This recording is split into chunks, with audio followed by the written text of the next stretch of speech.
Kintsugi Heroes brings you the following River Murray flood recovery story, jointly funded by the Commonwealth and South Australian governments under the Disaster Recovery Funding Arrangements.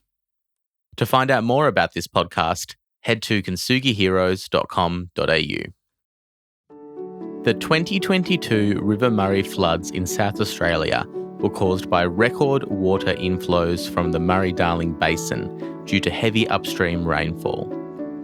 The slowly rising floodwaters inundated homes, businesses and farmland, causing widespread displacement, infrastructure damage and agricultural losses.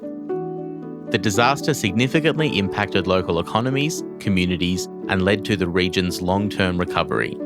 In this special limited series of Kintsugi Heroes, John Millam sits down with members of the Riverlands community and gives them space to share their experiences of their personal adversity and community resilience. It's only through connection and empathy that there can be a path to recovery. In this episode of River Murray Recovery Stories, John Millam is joined by Shannon Baxter. As the intelligence officer for the Renmark Paringa Council emergency management team, Shannon coordinated flood response efforts. She expertly leveraged local expertise, involving community members in critical decision-making and fostering a spirit of collaboration.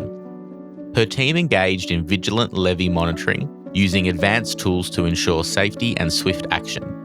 Shannon prioritised communication, keeping the public informed by using social media effectively. Her leadership helped steer recovery efforts, demonstrating resilience and dedication to the community's future preparedness. Enjoy this chat with Shannon. Welcome, listeners, to Kintsugi Heroes again. This time we're actually, again, like as always, but especially this time, we're very, very pleased and privileged to have access to somebody who is was in the middle of all of the action at flood time for Renmark in the Riverland area as we talk again about Riverland and Murrayland recovery stories, the stories of the flood of 2022. And today we welcome Shannon Baxter. Welcome, Shannon. Thanks, John. It's great to be here. So pleased to have you on our podcast series to talk about the impact of the flood, because your role as infrastructure services manager, is that right? Correct, yes.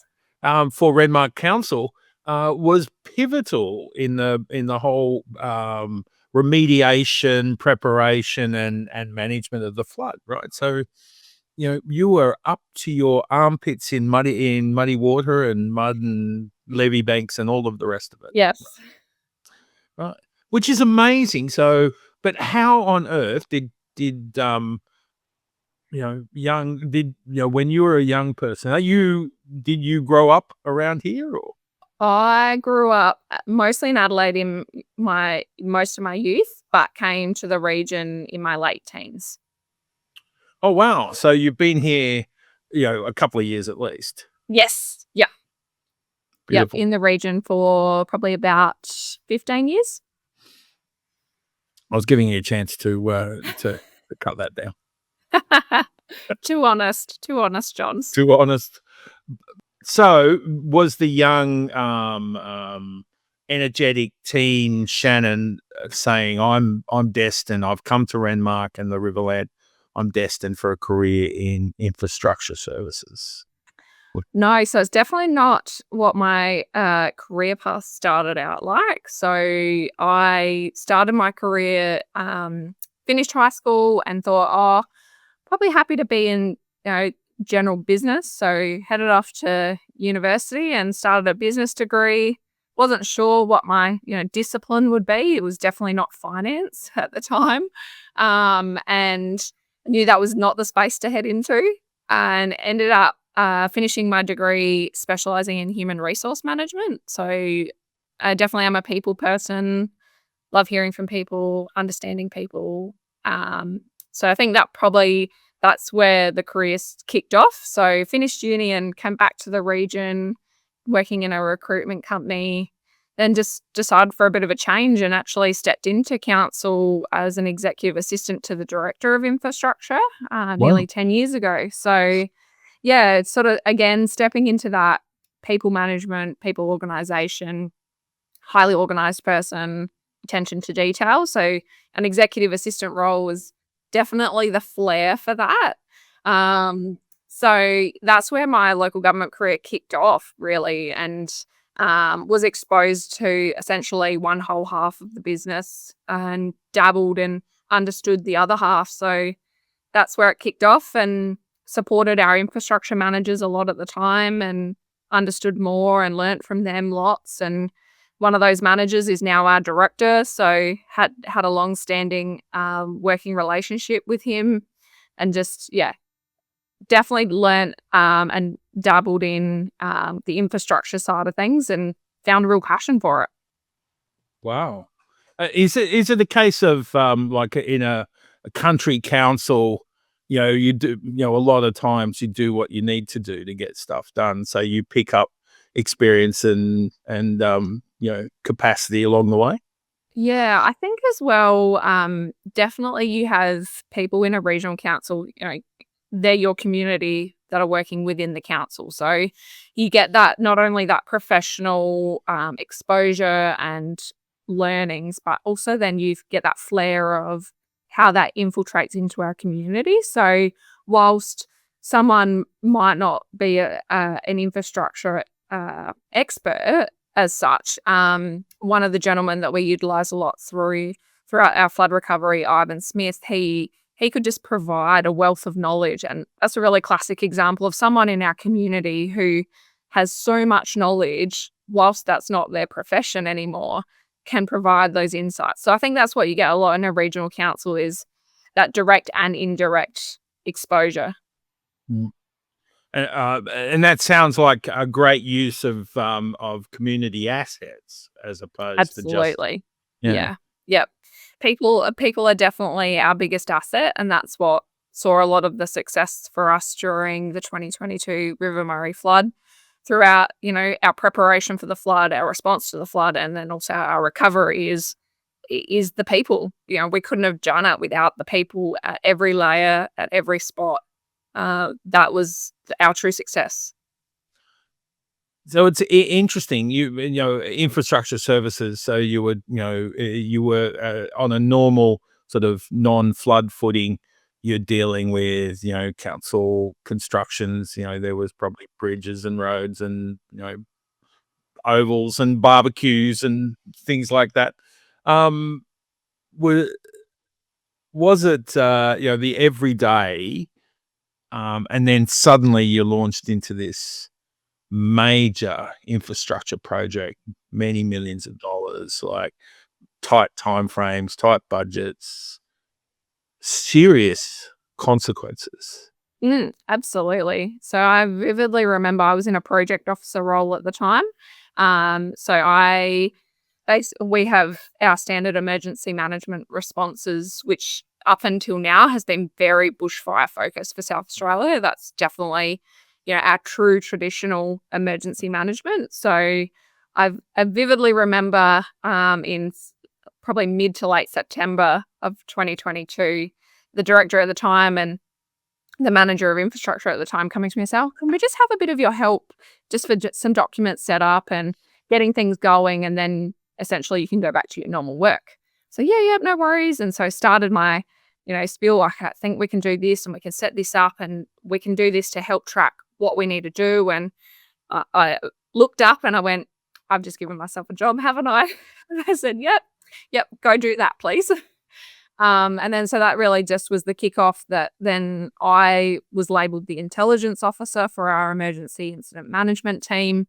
So I sat between our manager of infrastructure, who was the lead coordination for during flood, all of our civil side and our construction side, and I supported him in that with everything that he couldn't get to. I essentially was standing behind him ready to capture all the work.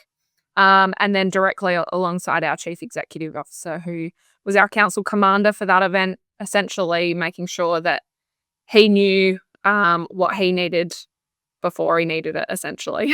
So, yeah, that was my role. And then as we transitioned into levee monitoring, heavily involved in that, and coordinated the resources for that. And into recovery, yeah, led that response as well. So fixed all of our infrastructure and tried to get on back as the post-COVID times back to normal, or the new normal.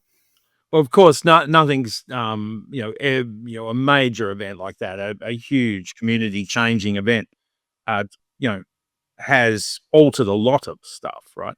Both Correct. human and natural. So, finding new normal. Yeah, for sure. And I think there's a huge piece that our community is still not quite back to normal. So one of our major connections for our horticultural area in Renmark would access a bridge that's links into our township. We're currently through construction of that bridge, nearly 3 years later.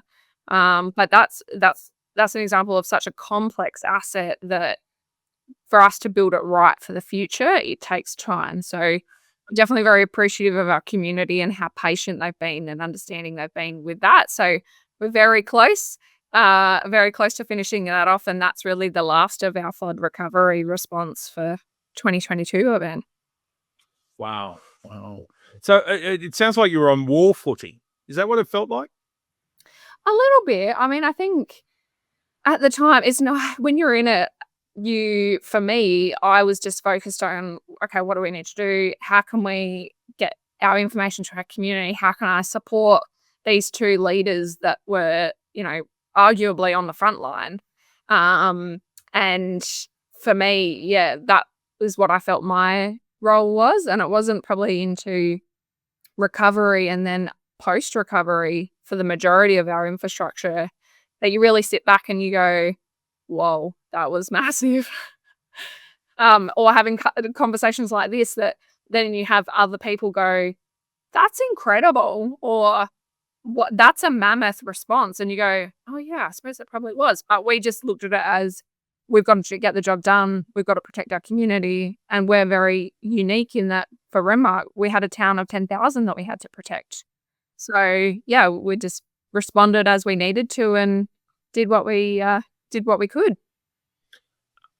You're, of course, a part of that community. So outside of your, wearing the uniform, how are you looking at the flood on a personal level? Like you and your family. Yeah, so I live outside of the Renmark Paringa region. I actually live in the Barry-Barma region. So I was quite fortunate that where my home is located, I knew I was safe. So that was, in one respect, a bit of a relief in that I didn't have to be concerned about my own personal property and where that sat. I think it's probably definitely plays in the back of your mind that my children come into childcare facilities in Renmark. So that definitely plays in the back of your head of, if something was to happen, what would I do? But you try not to dwell in that too much because we were making sure that we did everything possible that what if wouldn't happen. So definitely my family, we had conversations about, if this happens, this is what we're going to do. If this happens, through the what if scenarios. But I'm very fortunate that I've got a very supportive family that they understood. And so, yeah, we just responded in that fashion. So you, particularly Barry-Barma, that like down the river a bit, and that was a community that had some significant impact around and out. So were you given your role? Did people want things from you? Did they inquire? Were you did you have to have those conversations? I think probably intermediate family definitely had those conversations. Generally, all of where our family live, we're not in the direct line of flooding events. So I think it was more they were probably having questions asked of them, knowing that they had a family member working for a council. But I think for me, I was just all in Renmark Paringa, really. Bleed the blue and orange of Renmark Paringa. So for me, yeah, it was definitely more about supporting the Renmark Paringa community and making sure that we could do the best for them during this, monumental experience. So, I'm speaking to Peter, the mayor, and he was, he was the front man. There were a lot of hard decisions. People were going to stay dry or not because of some of the decisions you were making. Right? So, how did that feel? I think for us, we were very fortunate that we were able to back a lot of our decisions with data. So it was more, we were making informed decisions based on digital elevation modeling, LiDAR technology, so that we could then inform our seniors, that being chief executive, the mayor, on why we were making decisions. So, for example, a lot of our community were saying, well, why haven't you worked on this levy yet? So we could clearly explain to them, well, actually, we've worked out these levies will be engaged first, whilst it might not look like that. That's why we're prioritizing them. And then this is where it is in the rest of the levy network priority rankings. So for us, using our existing technology, accessing the experts was then how we informed those decisions. Did you talk to people who were impacted, who lost stuff? And how did that go? Yeah, so we're fortunate in Renmark Paringa that where we sit, a lot of our townships and homes are either inside the levy network or out of harm's way in that respect. So it was more about educating and supporting our community to understand that how the levy network worked, how we were making sure that the stormwater was blocked off, but then we wouldn't get a reverse bathtub effect, essentially, because naturally it was the whole reason on why the flood happened. It's very wet time, very different to what we're experiencing right now of almost a semi-drought. So educating our community. And so there was community information sessions. We always had our front counter was open. We geared up our customer service team with what the frequently asked questions were. And even internally, we were having weekly staff meetings, sometimes even daily, to say, this is the latest. What are you hearing in the community? How can we gear you with the information that you need to help share the story? So I think that was, empowering our wider staff to help share that with the community was another great success to help them understand and reassure.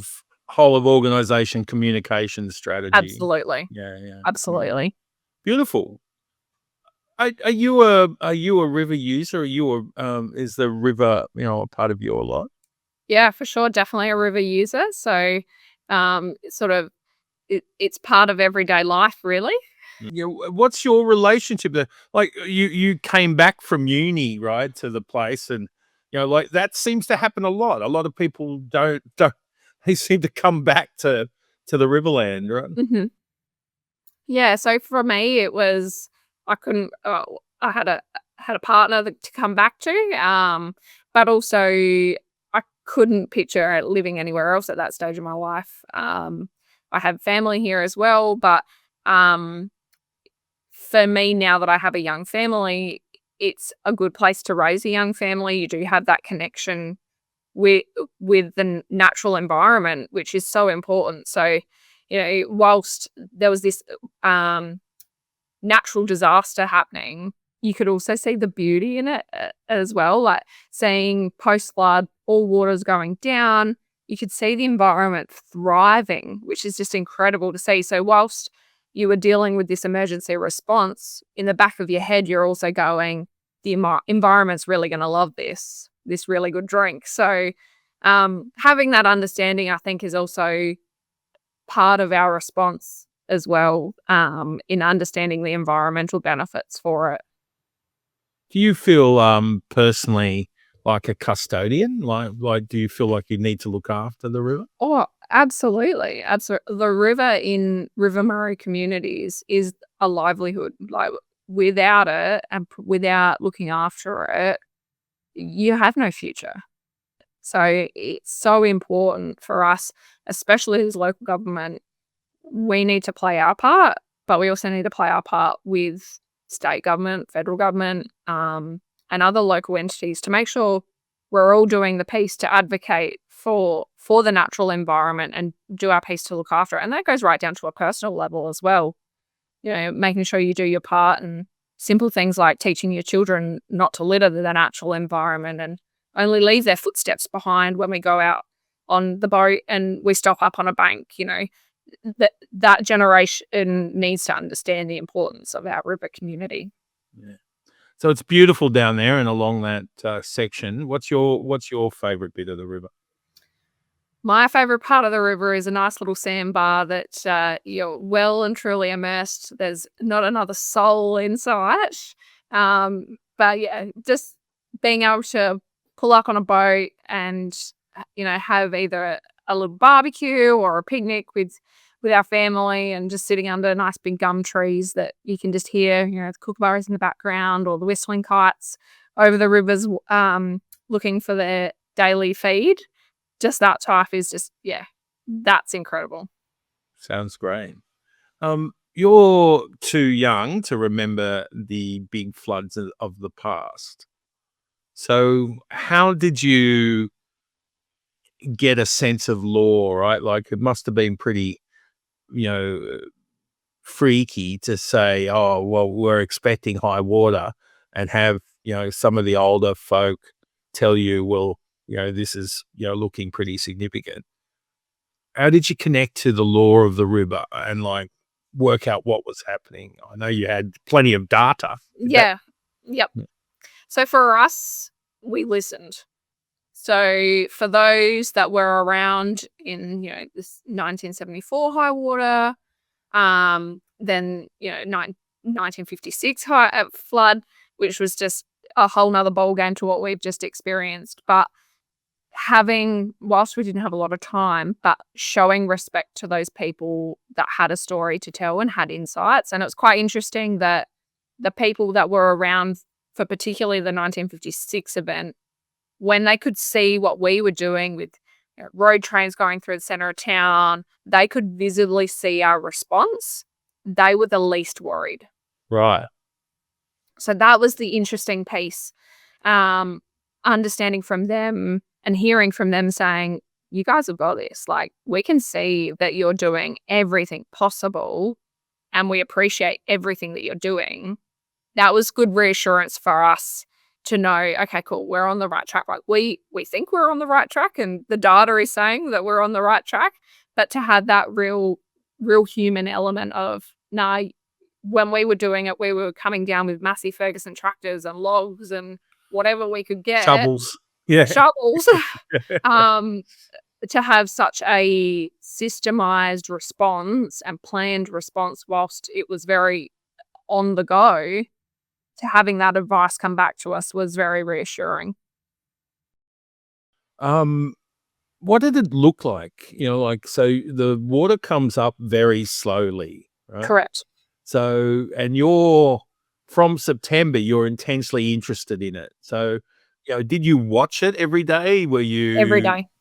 Every day. So I would drive into town every morning, over the Bookmark Creek Bridge, and there was a sign out on the land that was a historical sign about an old winery, the Renmark Winery, and you could see there was different layers of lettering, and so you'd watch where it would get to on the lettering. And even my children coming into town, that, oh, Mum, it's gone up this, or oh, and they still even talk about it. And they're 4 and 6 now. So I mean, my youngest definitely didn't remember, but my 6-year-old, he does. So it's interesting his concept about it, that even at his kindy, they were reassuring the children because they were just chomping at the bit seeing all this stuff happen. So definitely every day was watching. So I'd come in one way, our chief executive and our manager of infrastructure at the time, who was the leader of the levee response, we're both coming in from different directions. So we'd both report back on, oh, this is where it's at today, or, send a photo to the group, or it's up to this letter, or to sort of estimate where the growth was. And in the end, our our chief executive was reporting and sharing that information with DEW, so the Department of Environment and Water. So Wow. they, they acknowledge and appreciate we're the first community in South Australia that gets hit. So yeah, they were doing knowledge is power and using people on the ground.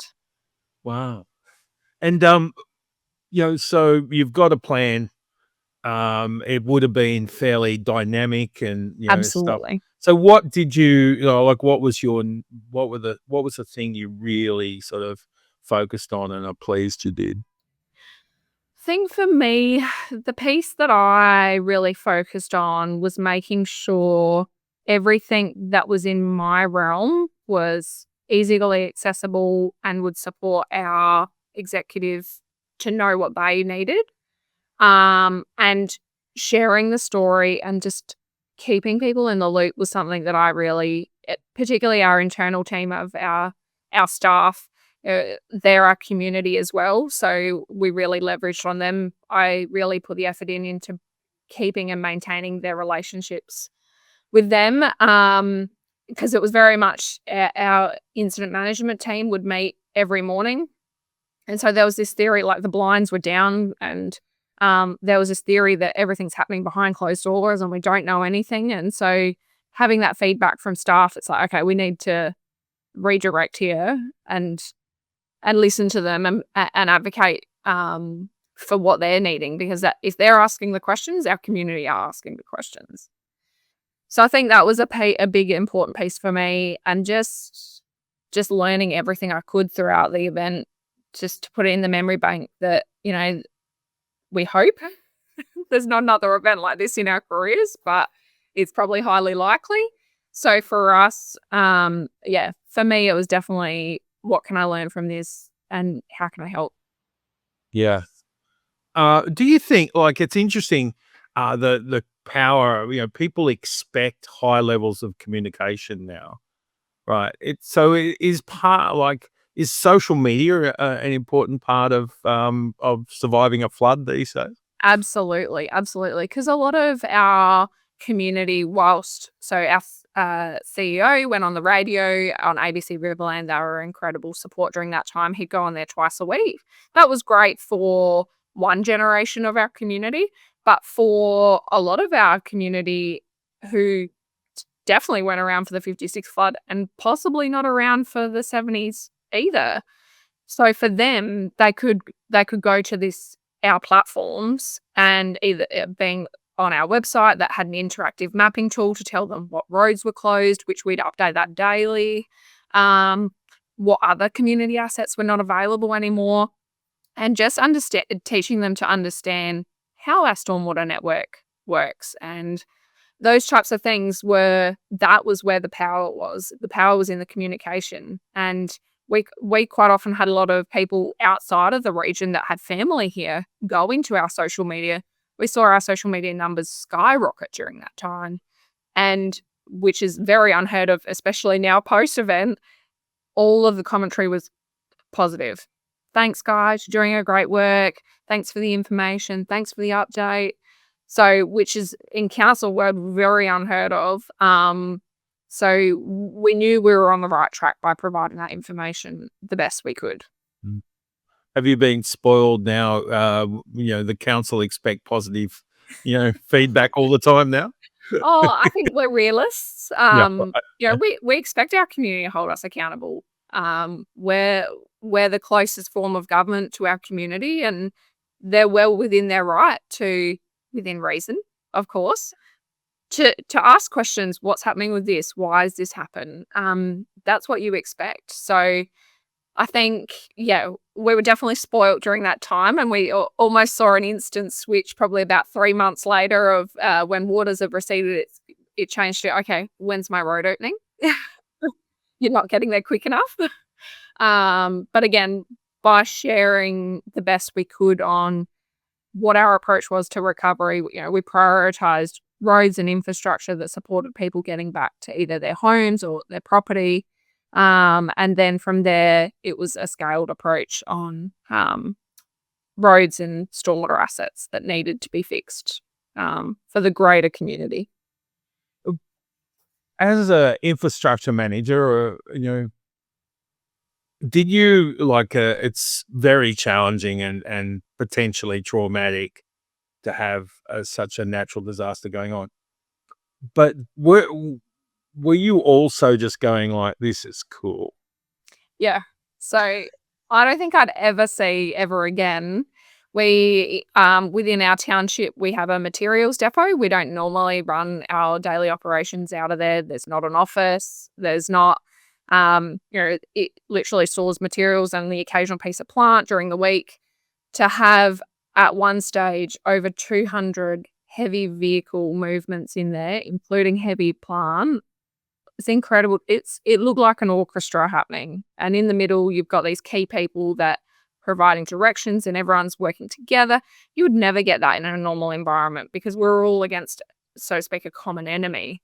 So you put all that to side, and then to see 150,000 tons of material moved in essentially 3.5 months is just unheard of. So in our planning, we were able to work out alongside our civil contractors to the day and to the hour on how much material we could move with what pieces of equipment. It was just mastery watching it and being a part of it. It was incredible. And of course, you racked up some civil improvements as well, right? You've got the Yeah. wharf and the Yes. bridges and Yep. roads. Yeah. Yeah, so there was part of our recovery response was over 25 kilometers of our road network we either had to rebuild or repair. So some of them were, quite straightforward, brush off, give a bit of a tidy up, and then we had others that were a full rebuild. So that all road materials had to come out, new like geofabric protection going in, and then building it up again, and then resealing. And then right up to, massive community assets like our wharf upgrade that we just recently completed, whilst we had some of that in the woodworks pre-flood. So there was so many things during that construction that we completed in 2024 that we adapted our approach because we knew of the learnings during the flood, like things like non-return valves on stormwater outlets and the ability to have chambers that then we can pump, have easier access to pumping from. And yeah, it has totally inputted in how we respond to building infrastructure for the new. It's an interesting relationship. So you're the first spot on the river in South Australia, right? And take that here, and that's a very serious kind of position. And then the river's nearly 400 kilometers down to Mid-Murray. So do you feel a kinship with the Riverland and Murrayland people, or is it town versus town, or what? I think during the event it was in every days there are local government brothers and sisters. So, we're all doing the same business in various iterations of each other for our communities. I think because we were the first being hit, we had a lot of those brothers and sisters giving us calls going, hey, I've got this situation. How did you respond? Or what have you learnt from this? Because then they had either a couple of days or a couple of weeks before that was happening for them. But again, they also recognized our differences. So a lot of the other communities aren't like Renmark and aren't essentially an island. We're an island in normal times, but even more so during a flood. So there was flares that weren't transferable, but they could definitely appreciate how our response was needed. So I think it was definitely a learning experience for the whole river community, and especially in the Riverland with the 3 Riverland councils. In every day we tried to work alongside each other and learn from each other's wins and mistakes. But across the board, I think as a local government, we're there to learn from each other on how we can either do better or do different. Across the region, the greater river region, there were 2,000 homes lost and businesses, and impacts, right? And that has, obviously there are people behind that who are traumatized and struggling. Have you noticed, the mental health consequences of the flood? Yeah, I think definitely still there's that flare of worry and concern, I would label it. And how's council preparing for the next time? Mm. Because there will be a next time. Yeah. That's a Yeah, fact. as sure as a river flows. Yeah, that's exactly right. So I think we were very beneficial though for the majority of our community. We proved to them that we would support them and we would protect them. So I think there was a lot of trust that was earned and respect that was earned during that time. I think though more broadly there is still that mental health flare that up until now there was only this type of caliber of natural disaster in the 50s and to a certain extent in the 70s. We've had high rivers throughout that, but not to these scales. So I think, yeah, definitely in the younger generations, there's still that level of worry that sits in the back of your head every time you get a water delivery report from Department of Environment and Water. You tend to jump on it and see what's happening, or when you see particularly cyclones in Queensland and big rainpours in New Floods South in Lismore again, crikeys, is that water for us? Yeah. Exactly. Yeah, Yeah. you do. You go, okay, well, had this happened in 2022, this is how it inputted into the catchment. How is this now going to impact us in what they class the lower Murray? So, yeah, it definitely sits there for sure.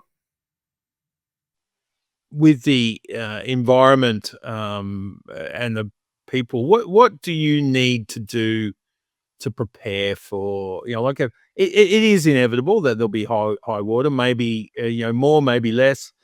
What do you need to do? You said you were learning and sort of taking note. What are you actively doing as a result to prepare for the next bit?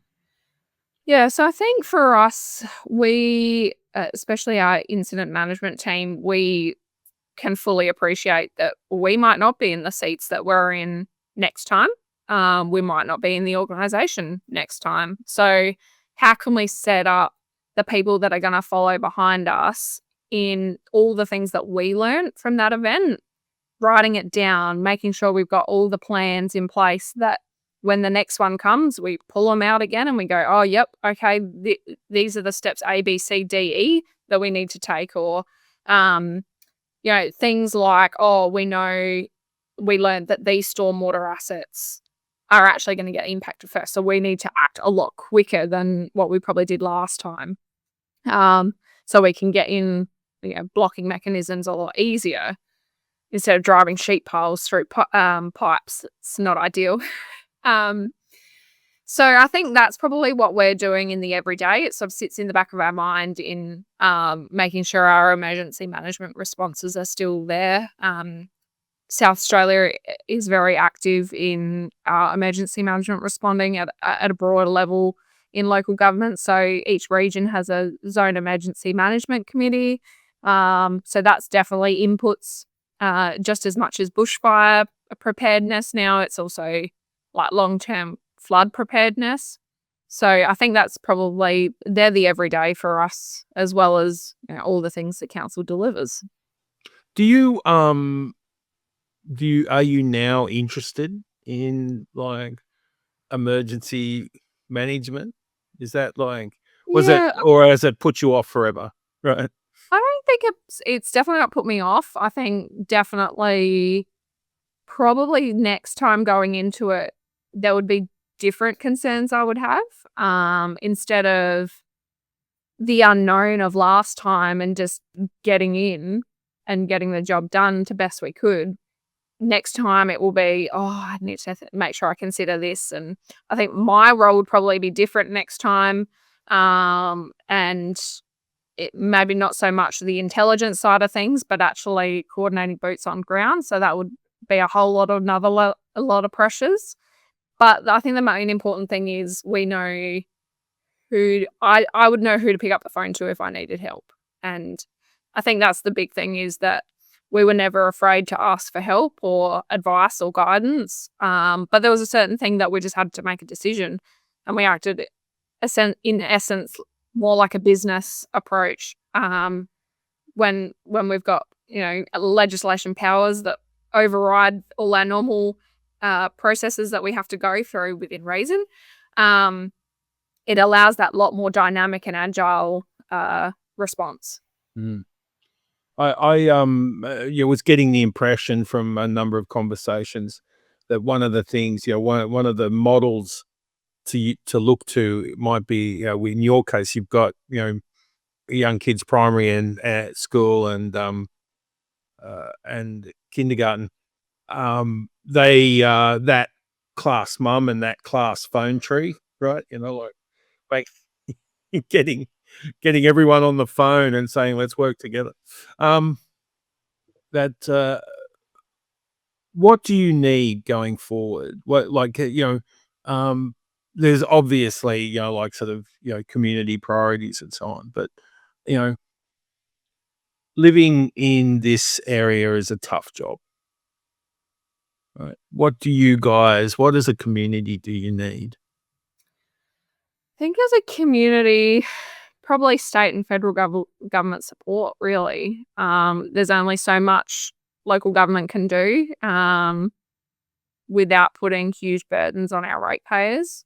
And there's also, sometimes it's not local government's role to play. So I think by making sure our state and federal governments don't forget simple things like maintaining levees, who owns them. We've got, in our region alone, we've got levee networks that run through over 300 private properties. Who's going to maintain them? How are they going to stay there? I think those are all the types of things that needs to stay front of mind, because otherwise then we're going to have another 2022 flood, and state and federal government are going to have to dish out a whole nother lot of money for councils to respond. And surely there's a way that we can be more proactive and to use government speak betterment. I think we heard that so much post event. Actually making that a real thing and making sure that that's an active option for communities. Yeah. I love some of the stories coming out about people barbecuing on levees and so on. So, right. I was fascinated to hear you guys had, it's almost mythology now, like the levee monitoring program, right? Tell us about that. Yeah, so as part of the response, we inspected our levees every day, including Christmas Day and New Year's Day. And how we went about that is because we've got 37 kilometres of levees. You physically can't walk that all in one day, nor would we expect someone, because it was quite hot during that time as well. So they were 2-person teams, and it was a mix-up of myself and some other council staff and community members. I mentioned Ivan Smith. He was part of that. And then we had some other gentlemen that were huge helps. So we essentially split it into 2 teams, a north and a south team, or an outer town and an inner town team. And we drove around on side-by-side vehicles, and one person had an iPad, and we set up a GIS tool that we had our whole levee mapped, and we completed an inspection. It had all these questions which were related to things you needed to look for, things like cracking or slumping or seepage in the side of a levee. And then you would actually take a photo every day at the same location. So we've got a whole run of photos. And then if there was certain defects that we identified, it would actually flag a supervisor response. So that's either myself or one of the staff member, that then it would essentially alert the inspector to get on the phone. And so I could be anywhere in our region, and I could also pull up this tool and I could see what they were seeing. So then we could give either real-time response in saying, oh, no, that's okay, or I'll come have a look myself, and we then deploy ourselves out there, or on the phone to civil contractors going, we need some support. So there was only one instance of having to do that, where we had to get some additional scour protection into a levee that was eroding away, purely because of the force of the water. So that was, if we didn't have that, then who knows what would have happened. So yeah, that was pretty monumental. We did that for probably about 2.5, 3 months. And then we just, as each levee got disengaged, that the water went down past their points, then we just slowly wound back our inspections. And yeah, it was a pretty incredible experience having to do that. So yeah. That is a massive commitment. And of course, New Year's Eve, Christmas Eve, like someone is out on the levee. Yeah. Right? Yep. So beautiful. Yeah. So normally during those times, the industry stops. That was definitely not the case for us and many local governments and across the state at that time. We just worked on a roster system, made sure people had enough of a break, tried to share the load, but definitely had to do it, and everyone understood that it had to be done. So, Is it true? Was it the mayor that did New Year's Eve? Did he actually? No, the mayor didn't do New Year's Eve. The mayor did some test runs on our premier levee, I suppose. That was the standpoint that had our base site that all our crew worked out of, that supports and protects our hospital and a lot of our aged care facilities. So that was definitely the number one priority to begin with. That one needed a full rebuild. And that was the one that, you'd see the Premier standing on, or the Prime Minister. So yeah, that was the gold class one. There's always the showpiece. There's always the showpiece. Yeah. That's exactly right. So, how do you, how do you think it's changed Renmark?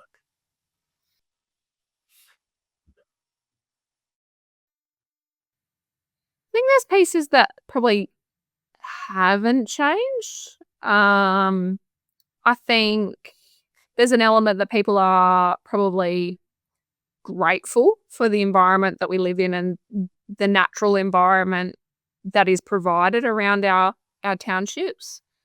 I think there's a piece that people now don't underestimate Mother Nature, which I think we probably did previously. And because generally the Riverland, other than maybe some extreme storms and high heat, we're pretty safe as a region.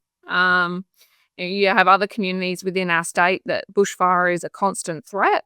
And that's a very front of mind issue for them. Whereas we in the Riverland, from my perception, we were considered very safe. So I think that's probably changed that dynamic a little bit. But there's a whole lot of our community that just got back on with everyday life. And, we are a very resilient community. I think that's something that we learned throughout that as community members, as well as for council as well, that our community is very resilient because we've had to deal with droughts and storms, and our growers have had to deal with terrible conditions to try and make ends meet. So I think by all of that, our community has been insanely resilient, and this is just added to that. Wow. What do you think you've learned? Well, as an area, as a community? I think when we are presented with a situation, we can respond. I think we probably were highly strung during the event, for sure. I think we've demonstrated our capabilities, that nothing's truly out of the realm of being able to be done when you have to get it done. And I think that's probably something that's continued on into our everyday business, that, if we really want this to happen, we make it happen. And whilst it's a bit harder in everyday times of making sure we all do our due diligence as we are meant to, I think that's probably been the flair on, hey, look, we did this really incredible thing. How can we work that into everyday life? Yeah. It's a great point. What would you say if you were asking the population at large, South Australia and Australia, what would you ask them to do that will help you? I mean, definitely the media would be nice to not have Adelaide journalists saying Riverland drowning. Right. They So would never no say, trolls. yeah, they would never say Adelaide Hills cremated.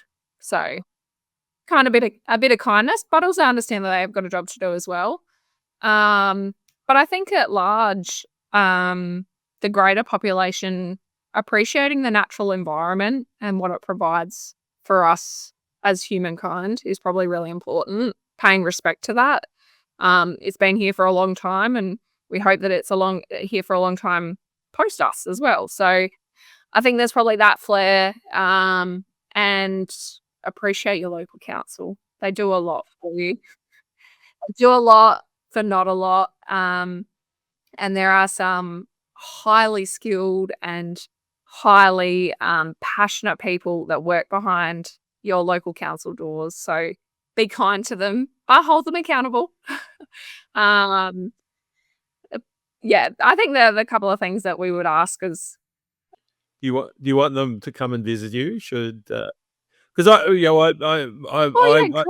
Come to the region. The Riverland 95% of the time, maybe not in late January when it's 45 degrees outside, unless that's your forte, then that's for you. We can definitely provide you that. But yeah, get out to your regions. If you're in a metro area, go visit, the further places out in the state. They've got some incredible things to offer. We've got all different types of things that people can come and do in our community and in the greater Riverland as well. But yeah, get on the river, immerse yourself in its beauty. I must admit, I was blown away when I visited. So I'm looking forward to getting down there again.